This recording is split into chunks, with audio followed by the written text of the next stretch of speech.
واحنا صغيرين كان عندنا وقت وكان عندنا طاقة بس ما عندناش فلوس. لما بنكبر شوية وبنشتغل وبنقبض بيبقى عندنا فلوس وعندنا طاقة بس ما عندناش وقت.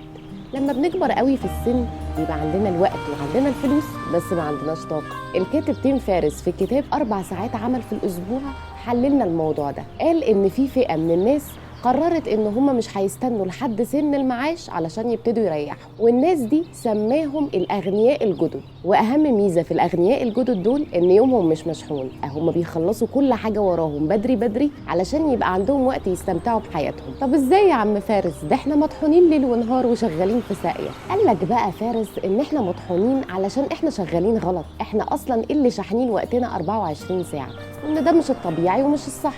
وادانا وصفه سحريه علشان نعرف نعمل الكلام ده. في 4 خطوات قالهم تيم فارس في كتاب 4 ساعات عمل يوميا علشان نخلص من الشحططة. والأربع خطوات دول لخصهم في 4 حروف DEAL اللي هم بيكونوا كلمة دي.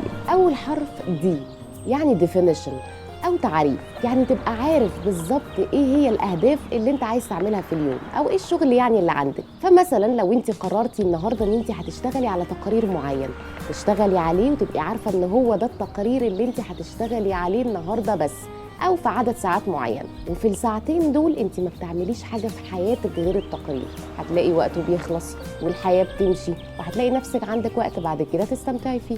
تاني حرف E أو elimination يعني استبعاد.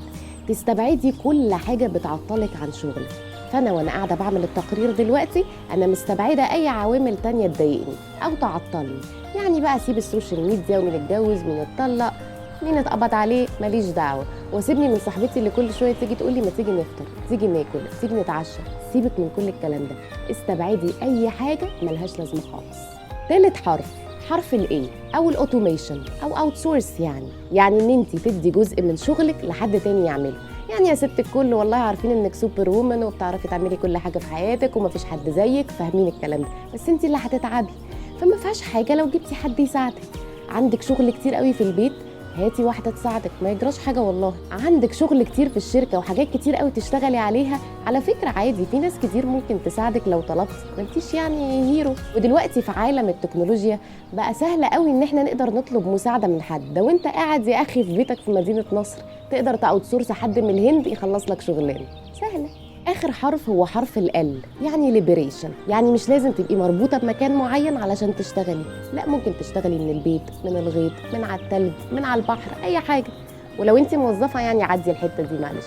وطبعا وقت الكورونا كلنا عارفين ان الحاجه دي نفعتنا وقتها، كلنا كنا قاعدين في بيوتنا وبنشتغل وما حصلش حاجه. يعني اللي انا قلته لك ده كله كان من كتاب The 4 Hour Work Week، وفعلا الكتاب حلو قوي، بيخليكي تغيري نظرتك في حاجات كتير في حياتك وفي الشغل وفي الروتين وفي منطقة الراحة اللي هتقتلنا كلنا على رأي تيم فارس.